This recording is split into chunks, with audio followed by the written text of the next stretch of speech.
Dans ce dernier module, on va aborder un point qui est extrêmement important. Et ce point, c'est toi. On va voir comment prendre soin de toi est essentiel. Le bien-être du parent a un impact essentiel sur l'éducation. Un parent qui est équilibré gère mieux les situations difficiles. Et les enfants, eux, ils reproduisent souvent ce qu'ils voient. Donc en prenant soin de toi, tu lui montres l'importance du respect de soi. Il y a des signes de surcharge parentale. L'irritabilité, l'impatience accrue, le sentiment de culpabilité ou l'épuisement constant et des difficultés à éprouver de la joie ou à se concentrer. Les conséquences qu'un manque de soin de soi a, c'est le burn-out parental.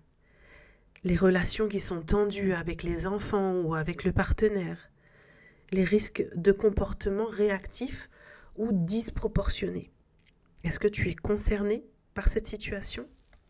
On va identifier tes besoins personnels. Donc, les parents aussi ont des besoins fondamentaux. Je t'en nomme 4.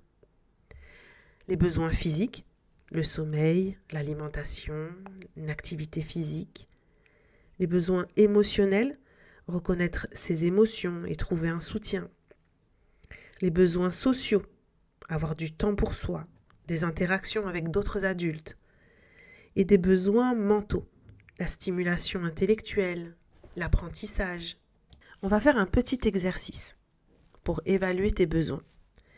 Tu vas prendre une feuille de papier, tu vas la diviser en 4 colonnes, physique, émotionnelle, sociale, mentale, et tu vas lister ce qui te manque et ce que tu aimerais améliorer dans chaque domaine. Par exemple, dans le physique, j'aimerais manger plus équilibré. Dans l'émotionnel, j'aimerais avoir un moment de calme chaque jour. Dans le social, j'aimerais renouer avec des amis. Et dans le mental, lire un livre qui me passionne. Comme d'habitude, prends bien le temps pour le faire. Et voyons maintenant des techniques pour gérer ton stress. La respiration consciente. Une technique simple. Inspire lentement sur 4 temps, retiens ton souffle sur 4 temps et expire sur 4 temps.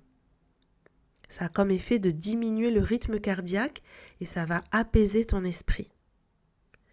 La pratique de la gratitude. Chaque soir, tu notes 3 choses positives de ta journée, même si c'est des toutes petites choses. Tu vas voir, ça va changer ta perception et ça va augmenter ta résilience. Ensuite, la visualisation positive. Tu vas imaginer une situation future réussie ou un endroit qui t'apaise. Ça va réduire tes tensions et ça va booster ta motivation. Et ensuite, tu vas fixer des limites personnelles. Apprendre à dire non quand tu es surchargé. Et ça va protéger du coup ton énergie et ça va t'aider à mieux prioriser. Aussi, intégrer des habitudes de bien-être au quotidien. Tu dois créer une routine pour toi. Tu réserves 15 à 30 minutes par jour pour une activité qui te fait du bien. La lecture, le sport, la marche, un bain relaxant. Tu planifies ce moment avant que les enfants se réveillent ou après leur coucher. C'est ton moment, juste à toi. Pratique une activité physique.